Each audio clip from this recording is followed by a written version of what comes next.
Dalglish's wife, Jean, has died in childbirth. He is at Hoggart's laboratory investigating the murder of Edwin Lorimer. On the eve of the murder, Lorimer quarrelled with his colleague, Paul Middlemas. Oh, look, if you can't make it in bed with Howard's sister, if she isn't finding you up to it, don't take it out on the rest of us, okay? You... How dare you? Lorimer refused his cousin, Angela Foley, a loan to buy the cottage she shares with her friend Stella Mawson. Oh, he was vile, sanctimonious. Said I shouldn't rely on getting anything. He said he might be acquiring new obligations very soon. Obligations? Did he mean marriage? Don't know. Oh, no, that's too ridiculous. That desiccated prude. He didn't actually say marriage, Star. What else automatically sets aside an existing will? Well, he said he'd have to reconsider it anyway. I won't let him treat you like that. Tell me something. Most nights he works late at the labs, doesn't he?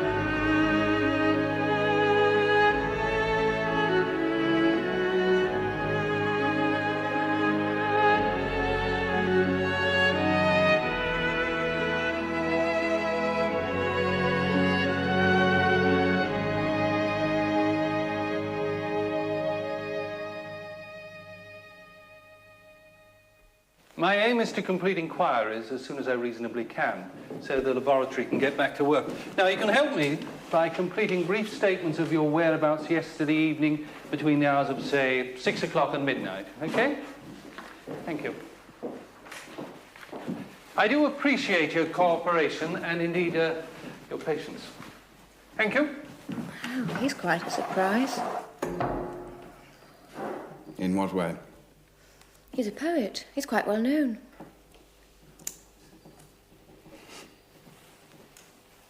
Is he any good as a poet? Well, my friend Stella thinks so. She should know. Yes, of course. Check out all the usual things. Tire marks, etc. Walls, window frames, scuffed, tampered with by someone climbing in or out. That sort of thing, okay? Good.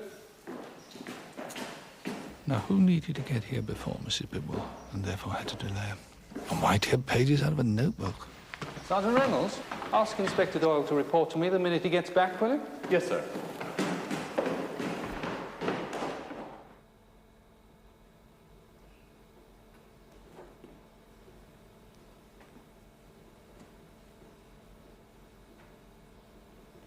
That's one of my dust sheets.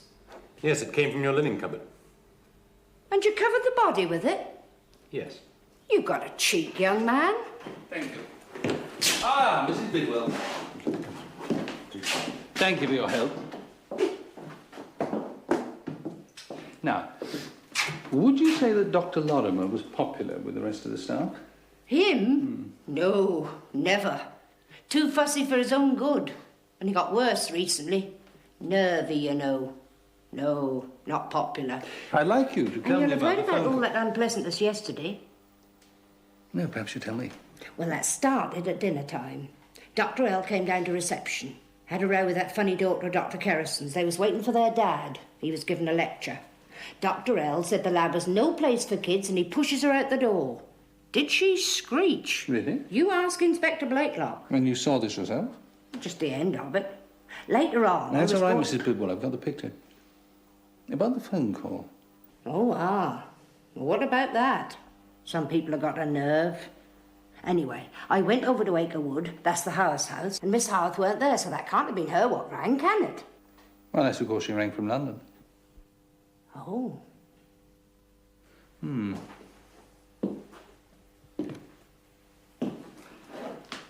Now, I want you to show me the rounds. Eh? Well, what you do from the moment you get in every morning. Well, That's ever so ordinary. Well, not to us, is it? Besides, this morning I didn't do it, did I? That's right. You're making up for it now. So you took your mother-in-law to the bus stop. There's nothing criminal in that. Unless, of course, she never caught the bus. I can't believe that he's really dead. I feel a bit daft pretending. I assure you we're not laughing. Now, where do you start? Well, I'll go straight upstairs and do the first floor toilets before the people arrive. Well, we'd better go up again. Oh, there's something else you ought to know. Really? He was always looking over my shoulder. Even now. Oh, for heaven's sake, Cliff, we haven't got the KGB with us. Or even the FBI. He got his handkerchief up to his nose and Mr. Middlemas was turkey red. What were they quarrelling about? Well, that was something to do with Dr. Lorimer and a lady. But most of the time, that was talking about Mr. Bradley. They were standing in that room there. See. Senior staff. It was more like kids knocking each other about. That's not the sort of thing we're used to. These washrooms, are they? That's right. Which do you do first? Ladies, over here.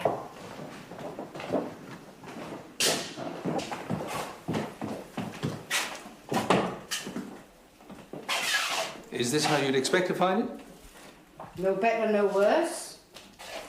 You cleaned in here yesterday, you said? Of course I did. When I clean, I clean. What's that there, the laundry basket? That's right. Is that your responsibility? Oh, I'll do it. Who's over on town? That's Miss Easterbrook's. There's her initials. Oh, she spilled her tea yesterday by the look of it. Right. Shall we have a look at the men's washroom? That's over here.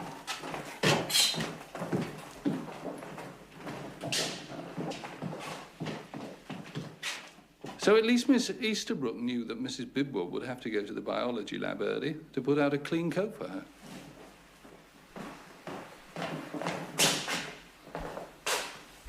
Well?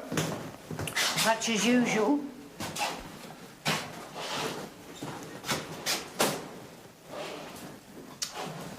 Basket's empty. That's funny. What's that? It's gone. What's gone? Mr. Middlemas' white coat. One with the brass buttons.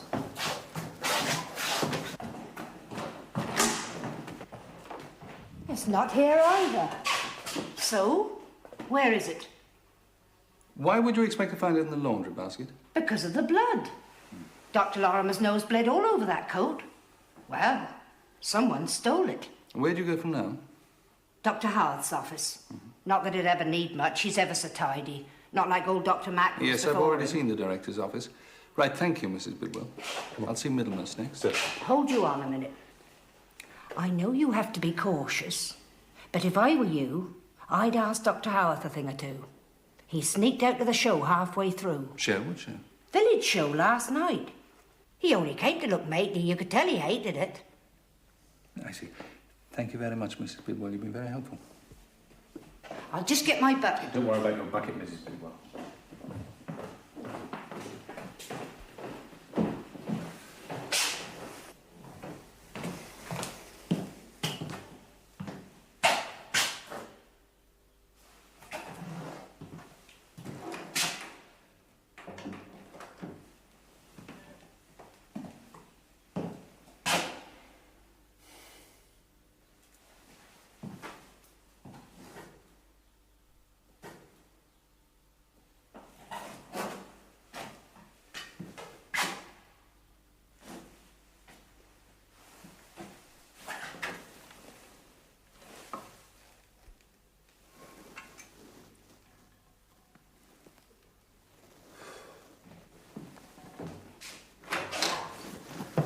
Middlemas is waiting. Come in, John, will you? Someone's vomited into this basin. He or she cleaned it up, but not well enough.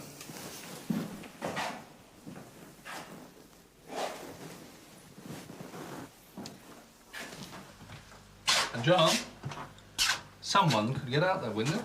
But why bother? If you were a member of staff, you'd know Lorimer had the keys on him.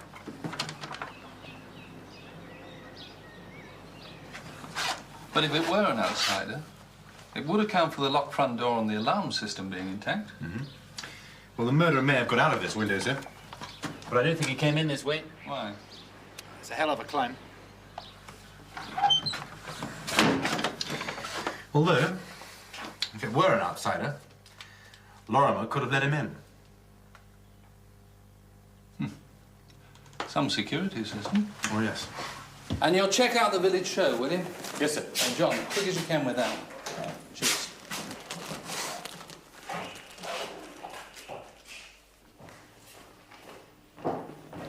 Ah, Mr. Middlemas.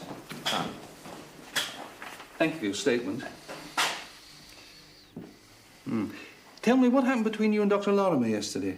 You mean my version as opposed to the gospel according to Mrs. B?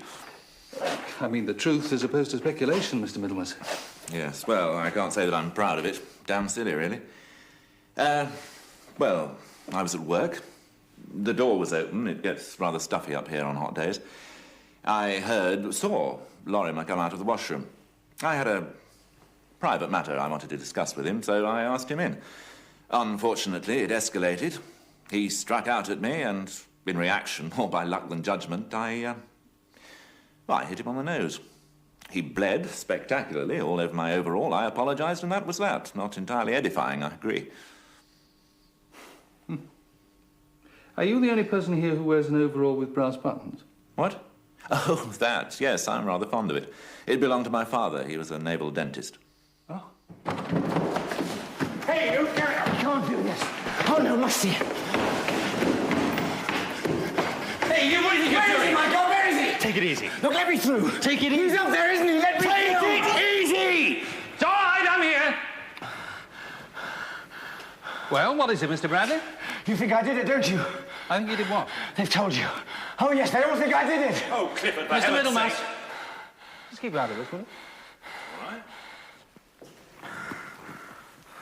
Excuse me, would you go back inside the library?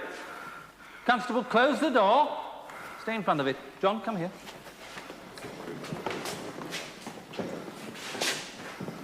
Join Middlemas. Ask him what the private matter was he was discussing with Lorimer. Sir.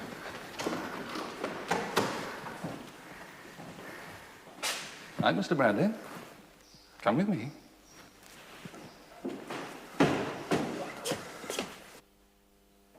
Thank you. Please go through, Mr. Bradley. Thank you, Constable. Now, what? Yes. The chalk must look ridiculous, don't they? By now he'll be on a slab or in a refrigerator. Well, He hated me. I hated him. what are you telling me? I didn't kill him. I couldn't kill anything or anyone. You can't accuse me of... I know. I can caution you, have I?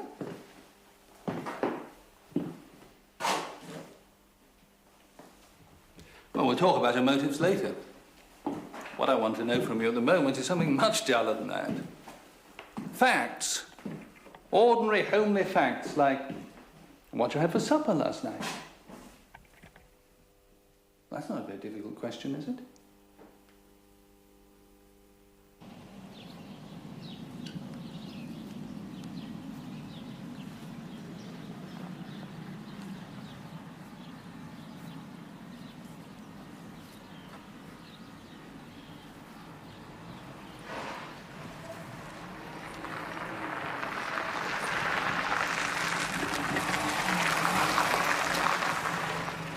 Any joy here? No. We're just the bloody leg man, aren't we, Alan? Uh-huh. As always.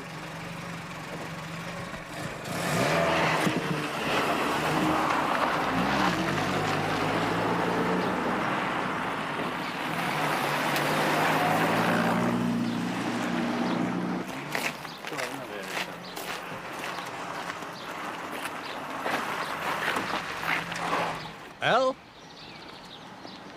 What do you reckon?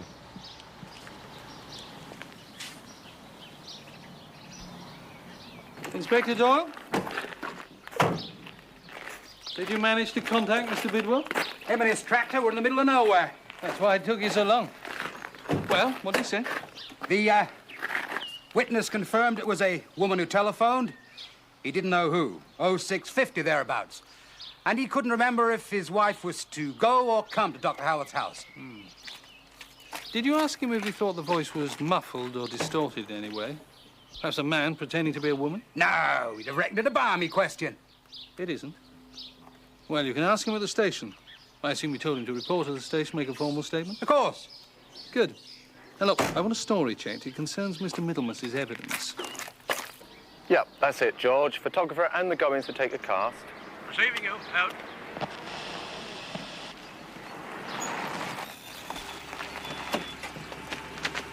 What's this?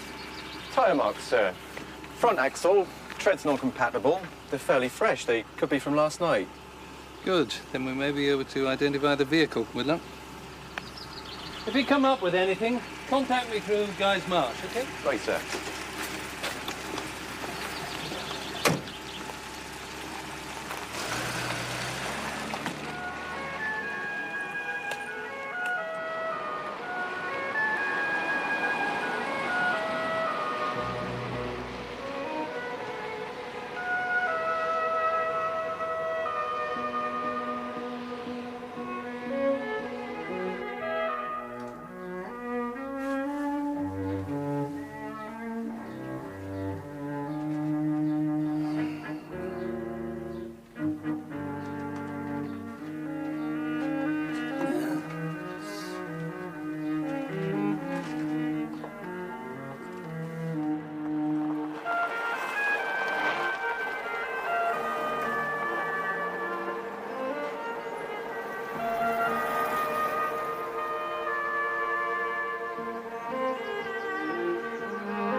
Afternoon. Police? Yes, Chief Superintendent Dalglish. Inspector Marsden. Thank you. Winifred Swaffield. Come along in. Thank you.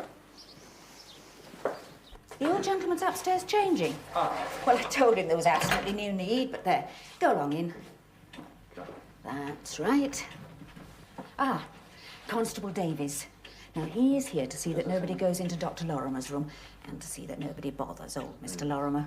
Well, we've only had one reporter so far, and I soon told him... Yes, I'm sure you did, Mrs. Swaffield. Everything all right, is it? Yes, sir. OK, carry on. You're the vicar's wife, aren't you? Of course. Yes. Didn't I say? Simon's down with a fluid tummy. And so you I didn't thought... want Mr. Lorimer to catch it? Quite. Yes, well, when people are in a low state, shock. They are especially susceptible, aren't they? Mr. Lorimer. Come along, Mr. Lorimer. Good afternoon, sir. Yeah, she made soup for me lunch. Carrot soup. Edwin, he knows I don't like carrots. And soup or anything else. He speaks as though his son was still alive, but he knows he isn't really. Yes, I understand, believe me. Hi, John. But you mustn't think he's senile. Just rather muddled, you know. Thank you, Mrs. Swaffield. Well, I'll go and finish things off in the kitchen. Thank you.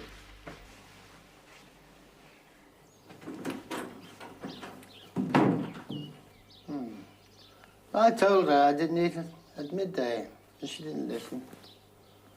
Well, the police, are you? Yes, sir. What's your rank? Chief Superintendent. Maybe talk? Yes. Okay. Oh, yes, he was a good son to me, he was. Well, go on, far away. Far away. First of all, I'm very sorry about your son. Oh, yes. Yes, time was we were out of touch when he was at college, but since I've been alone, he's taken care of me. Have you any idea why somebody should have wanted to kill him? No. I mean, he didn't know anybody, except in the lab, where he was thoroughly respected. He told me that himself. Oh, Edwin was... He lives for his work, he does. When you phoned him last night at the lab, what time was it? 9:45. Television went off, no sounds, no zigzags. And I rang Edwin so as not to miss the news. But I did, of course. Can you remember what he said? Yes, of course I can. He said he'd tell the rental people first thing in the morning. But he hasn't. He didn't even come home, did he? Still broken. Oh, I said I'd come at all times, and I never do. Did he say anything about expecting a visitor at the lab last night? No. But then, well, he seemed to be in a hurry. He was never a great one for chatting on the telephone. You rang him earlier in the day, didn't you? In the morning? Yes, because I was supposed to go into hospital. Addenbrooke's. Yesterday afternoon, he was going to drive me in. See, it's this leg. Psoriasis. Oh, I'm sorry. That's all right. Well, Miss Easterbrook, she answered and she said she'd tell Edwin there wasn't a bed for me after all. So I'm supposed to be going in this coming Tuesday. Who's going to take me? Well, I expect Mrs. Swaffield will deal with it. Oh, no, that woman, she talks too fast, that woman. Your niece, Miss Foley? Yes, that one, she came here. And a friend, too. Dr. Howard? No, Miss Marsden, the writing woman. Friend. Yes, Edmund didn't like either of them. Well, she went rummaging upstairs. Now, I've good ears, but if she went into the bathroom, I didn't hear her pull the chain. And who goes to the lab wearing washing up gloves, anyway? Hey?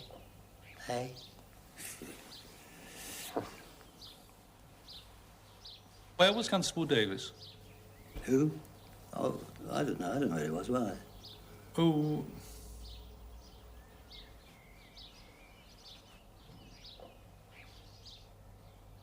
Did your son get many phone calls here at home? No, only when the police liaison chap rings up to say he's wanted. That's a crime. That can be in the middle of the night, but Edwin never wakes me up because he's got an extension in his room. No, he just leaves a note. And usually he's back here to give me a cup of tea around about 7. That's why I rang the lab this morning. No tea.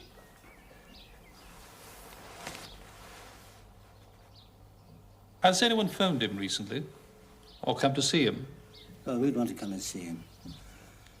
No, we keep ourselves to ourselves, we do. Nobody phoned except that woman. What woman? Oh, last Monday week, Edwin was having a bath, so I answered the phone. I don't know who it was. Can you remember what she said? I assume so. I'm sorry to interrupt. Later.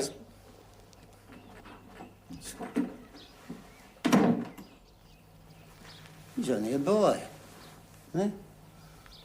No sense at all. Well, she started straight away. Oh, it didn't give me time to say anything. Not even the telephone number, 2059. And then she said, well, right. You're right, there is something going on. That's what she said. Yeah, and then she said something about, can being burned. And then she... Sorry? She got the numbers, what? The can being burned? I know it sounds silly now, but that's what she said. And then she rattled off these numbers very quickly. Difficult to remember them? Oh, no. Well, I remember the last one. No, not the last one, 1840, because the very first house Mary and I got was number 18, and the next house we got was number 40. That was in Lynn. No, I don't remember. I don't remember the other numbers. They didn't ring a bell, sorry. How many numbers altogether? There were 2 numbers, and then the 18 and the 40. How did they strike you?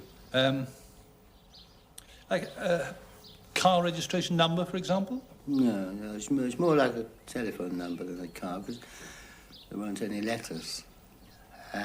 Or could be a date. 1840. Did you get any impression of what the woman was like? Oh, well, she certainly wasn't from the lab, anyway. How did her voice sound? Excited. It was conspiratorial. It was just a secret. That's what she sounded like. Full of a secret. Oh.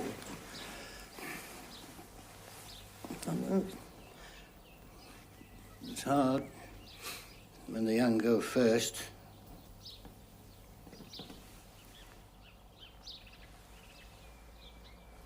Mr. Lorimer? What? We need to look in your son's room, examine his papers, that sort of thing. Is the room locked? Well, why should it be locked? No one goes in there, only I've been. Miss Mawson today. But, I mean, who's going to look after me? I've got the pension, and I suppose he left me a bit in his will, but it's not the same. No, it was company.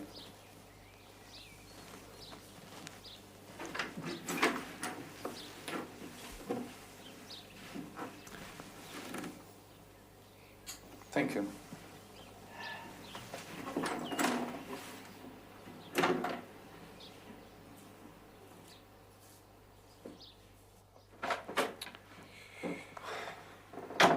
Bloody Constable Davis. Said it was Guy's Marsh wanting to speak to you. Yes.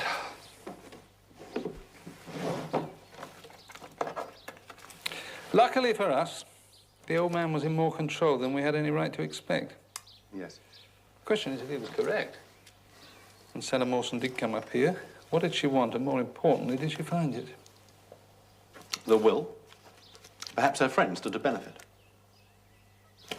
Possibly. You know, it's not easy to search for something that's already been taken. It could be conspicuous by its absence, sir. Yes. When you interviewed Angela Foley, how did she strike you? She seemed totally disinterested in anything to do with Lorimer. Uninterested, John. Pardon? Lorimer's will. Check it. Oh. See if Angela Foley was to be a beneficiary.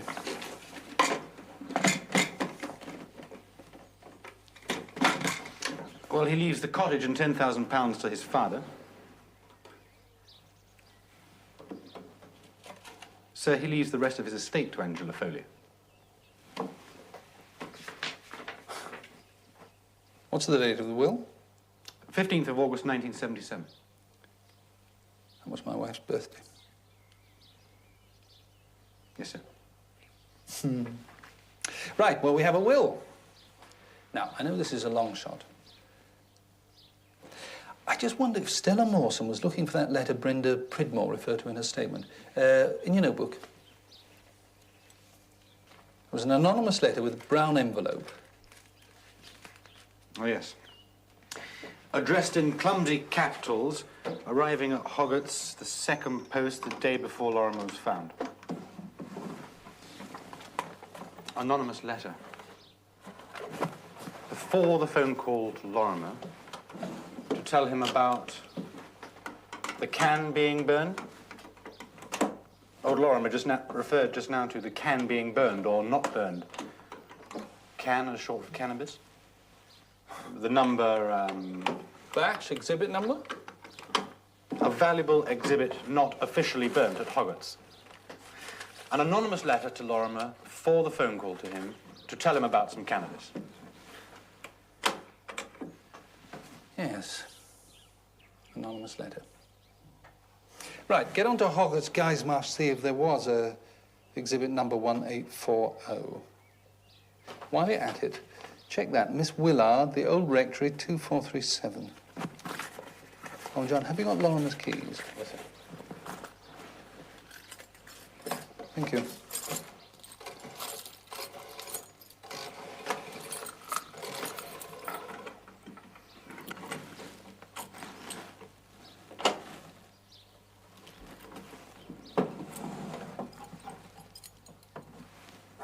sorry to barge in, What? Inspector. I'll take it downstairs then. I'm sorry, Inspector, but I've got to go back to the village and to see that my husband's all right too. So I wondered if I might take the old gentleman with me, just for the outing, you know, so he doesn't brood. Does he want to go? Oh, I think so. Do him good. I can always say that he ought to pop into the post office to collect his pension. They like that sort of thing, I find. Yes, of course, Mrs. Warfield. Please do. Thank you. Just thought I ought to ask first. How did you find him? Very helpful. Poor man. Well, I mustn't keep you from your search, must I? Thank you. I've got Sergeant Reynolds started on it, sir. Not Doyle? No, he's still working on Middlemas's evidence. He's only taking his time, isn't he? Yes. Also the duty officer at Guy's John, Marks. we're onto something. Look, this is... They're from Lorimer to Dominica Howarth. So far, there's not a reply from her. Well, they've all been sent and returned, or not sent at all, haven't they?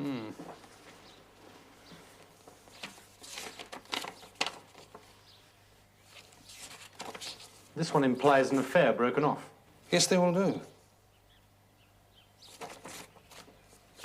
OK, what do you think? I think we should interview Miss Howarth as soon as possible. Yeah.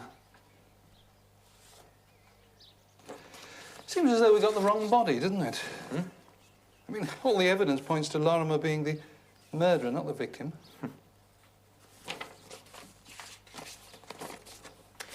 Sir, do you think Dr. Howarth knew of his sister's affair? Yes. He didn't tell us, though, did he? No, he didn't. I wonder if anyone else at the lab knew about it. But if Mrs. Bidwell had had any inkling, I'm sure we'd have heard. What's that? I'm almost certain it's the key to the chapel Dr. Howarth was talking about. The question is, what was he doing here in this locked drawer in Lorimer's desk? Hello? 1 second. He's Guy's Marsh. Thank you. Douglas? Yes, well, Constable Davis told me. Oh, I see. Well, I apologise. Yes.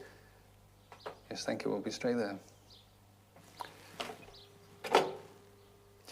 Well, we can cancel all theories.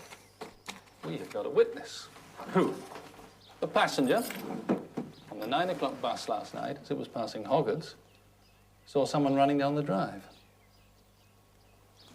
So back to earth. Sir.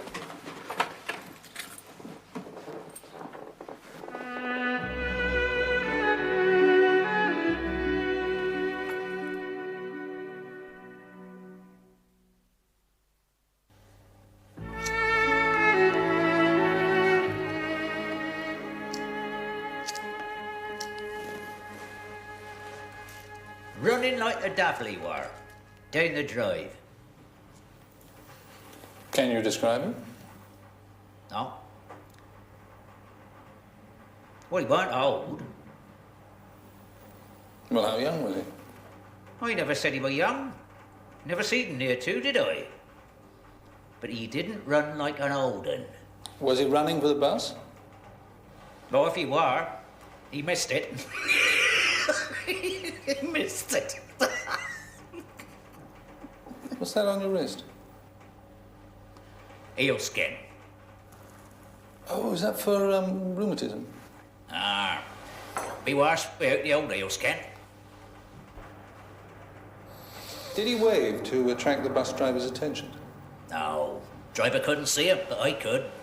No point in his waving at back of bloody bus.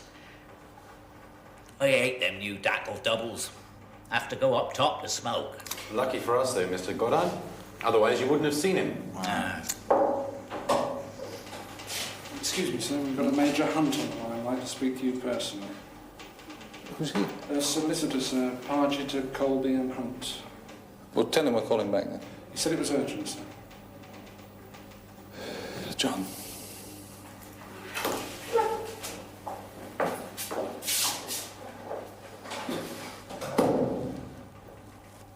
Was the bus on time?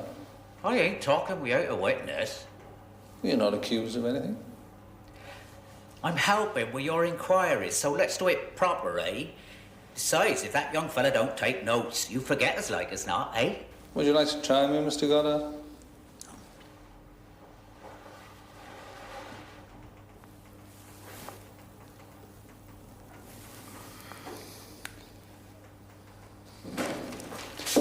Well, here he is now. All right, John? Yes, sir. Well? Well, what? Was the bus on time? Bloody miracle. It war. Just after 9. Just? Oh, maybe 10 minutes. All right, well, we can check that with the bus depot. You don't believe me, boy? Of course. You better. You need me more than I need you, eh? You're right. You've got us just where you wanted, haven't you? Well, this fella, we're middling tall, with a shortish coat, darkish. Mind you, I only seen him for a second. You've got good eyesight. Tell me, did you notice if there were any lights on in the laboratory? You know, the house the man was running from?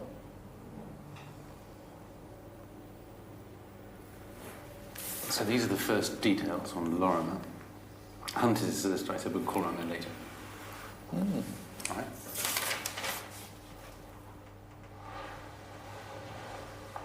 Faint lights didn't blaze out from bottom windows. You sure? Of course I'm sure. Mr. Goddard, are you also sure it was a man you saw running? Look, he's asking the questions, least he were. Well, it's a good question. I am listening. You can't tell which from t'other these days. Time was folks dressed decent, feared God. Man or woman, it were human and it were running. That's all I see. It could have been a woman in jeans. No, daft runners women be. Knees tight together, ankles kicking out like bloody ducks. Pity they don't keep the knees together when they ain't very nice, eh? That's a lot of them. Oh, no. Is the bus driver still here, John? Yes, sir, down the corridor. Right. Excuse me, Mr. Goddard. Where's he going? Spring, I suppose. What colour? Liver and brown. That's brown. Brown, yeah. Yeah. You see, we've got 2 of them, and we were taking them out for exercise. Yeah. And we called them back, and only one of them. Why didn't I get invited to the party, Barry? And it's most unusual because they're usually so very obedient. Barry! Hold on, Tom. A dog or bitch? It's a dog, Tiger. Oh, come on, Barry. I heard it on the radio. So why wasn't I invited to the party, huh? Yeah. Look, how should I know? Ask the chief. As far as I'm concerned, you're on the Hoggett's case, right? He's out there, at the lunch pit. Where else? Son of all. Inspector Doyle. Have you managed to check out Middlemas's evidence? Yes, and because of your bloody case, mine's screwed right up.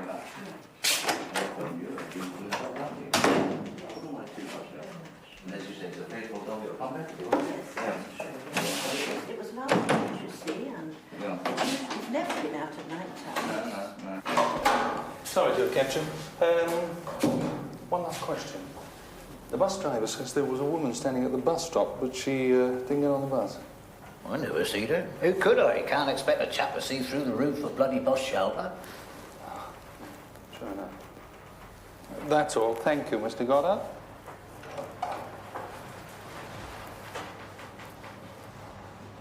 Chew me up and spit me out, eh?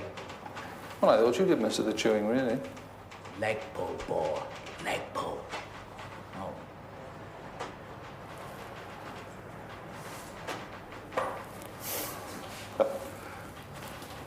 Right, we'd better take a look at Mr. Biddle's statement. Yes, sir.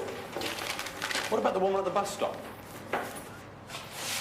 No, John, the running man and the woman waiting could be connected. Pity the bus driver didn't see more clearly. Headscarf, greenish coat. Not much to go on. No, still, he was so keen to be helpful, he started remembering things he couldn't possibly have seen.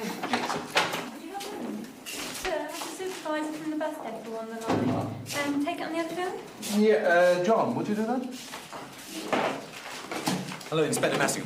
Do you have Mr. Bidwell's statement here? Oh, yes, sir. If I get him to sign, is he still in the building? Yes, sir. Sir, the bus was definitely on schedule. Outside Hogwarts at 9:12 exactly. Superintendent Mercer still here? No, sir. Thank you very much. He's gone out to the clench pit. To the body, sir. What body? I don't know, sir. It's probably to do with the case Inspector Dawes been working on. Thank you. Just give me a couple of minutes, will you, John? And then Major Hunt of Ely calls. I have a premonition of dusty files and sporting prints.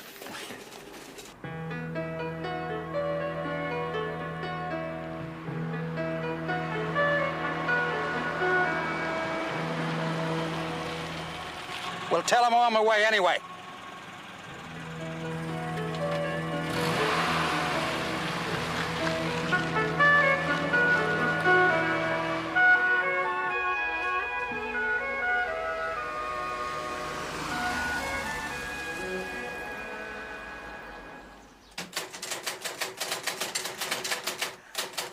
There's no need to do that now, Angela.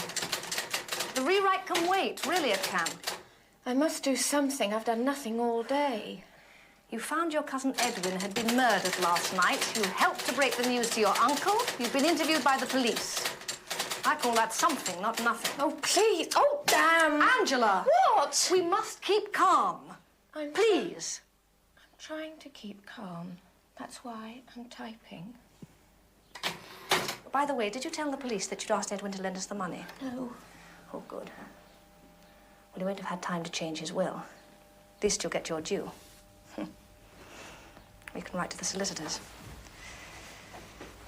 Of course, the police are going to think that gives you a motive. I know.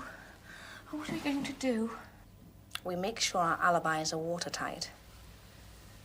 They'll want to question me, too. You went out for a walk last night. No. No, it was like this. You came home from work. Stop. You came home from work. I asked you how your day had been. We had a drink. You took the casserole out of the oven. We ate. I washed up. You typed a few pages. We watched the news. Went to bed early. Neither of us went out. We were together all evening. A simple, straightforward alibi. Yes? Star, where did you go? I didn't see Edwin Lorimer.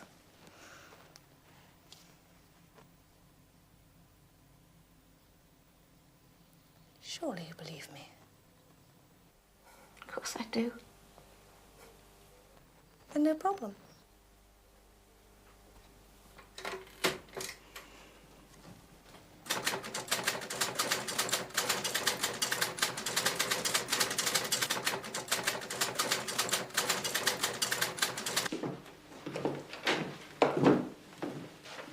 Good afternoon. Or is it evening? Sorry to ask you to call so late in the day, Detective Chief Superintendent. Take a pew. Both of you. Thank you. Oh, tragic business. I don't think we've ever lost a client by murder before. There was James Cummins, sir, shot by his neighbour, Captain Cartwright, owing to the seduction of Mrs. Cartwright by Sir James.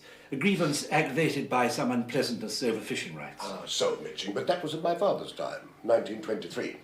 They hanged Cartwright. Pity. He had a good war record. Then, of course, he cut up the body. English jurors hate that. He did cut up the body, didn't he, Mitchell? Correct, sir. Yeah. Buried the head in the orchard. But for that, the jury would probably have made a recommendation to mercy. Drink.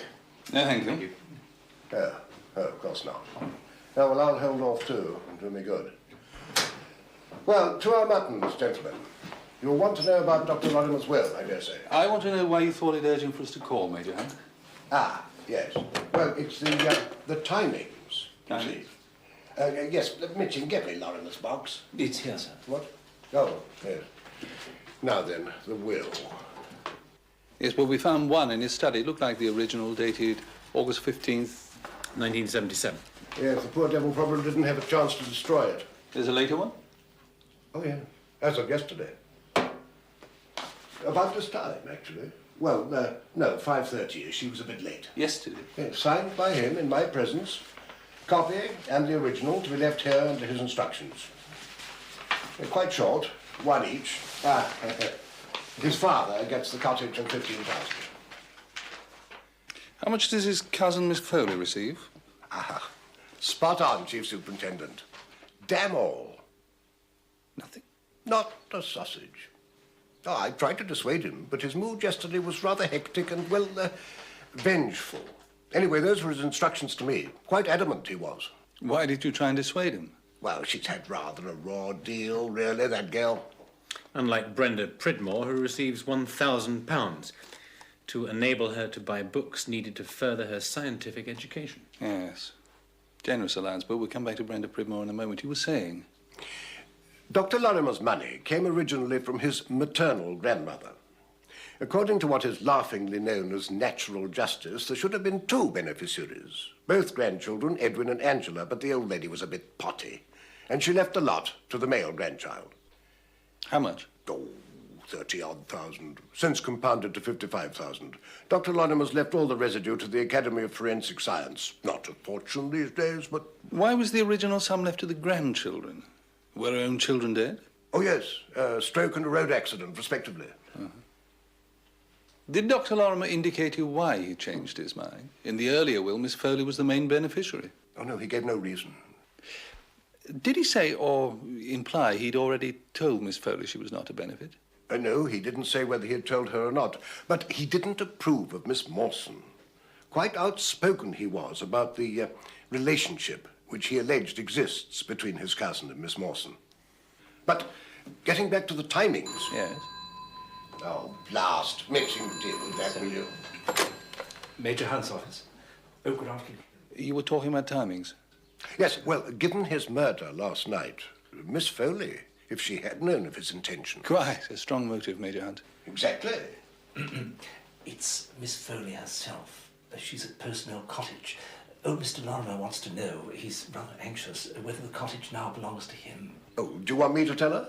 Oh, that's for you to decide, Major Hunt. He is the next of kin. He may as well know now as later. And the same goes for Miss Foley, as far as I'm concerned. Oh, I thought you'd want to spring it on her yourself. No. Oh. Either she knows already or she doesn't. And if she does, she'll be a fool not to show surprise. Goodbye, Major Hunt. Thank you. Not at all. Pleasure. Mitching, see the Chief Superintendent up. Yes.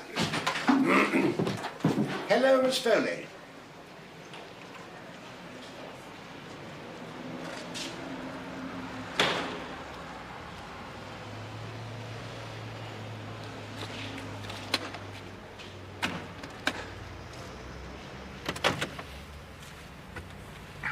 Well, the local gossips will have a field day when they learn of Brenda Pridmore's inheritance. Yes, you're right. To the mean-minded, all things are meanly given. Yes.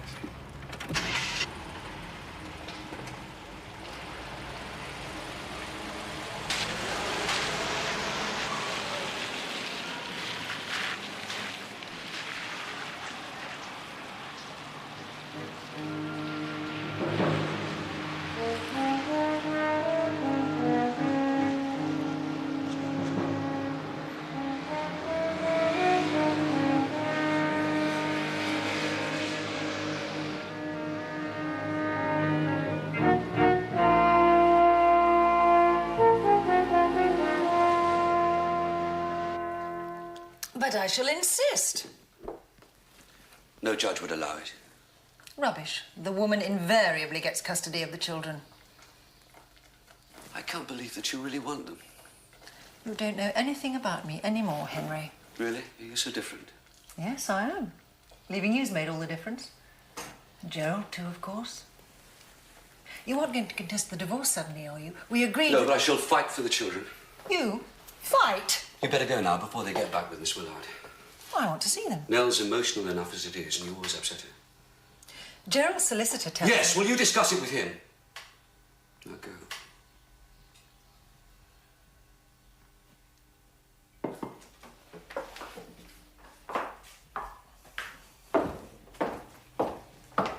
What's this housekeeper like that you've got?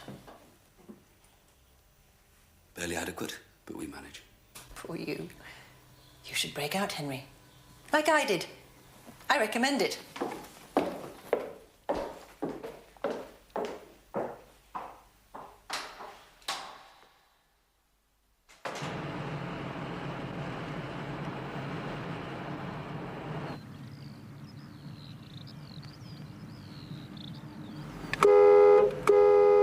come on, come on.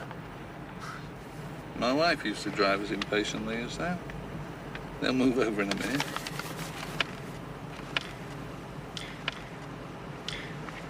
So, between the hours of 9 and 10 o'clock, in August, there was a man running down the drive. There was a woman waiting at the bus stop. There was a car park there.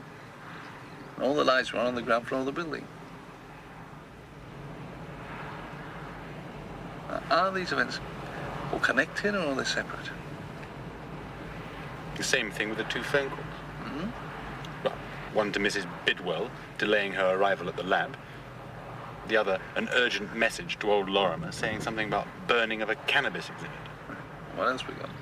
There's Miss Mawson's visit to Lorimer's room. There's vomit in the wash basin at Hoggart's.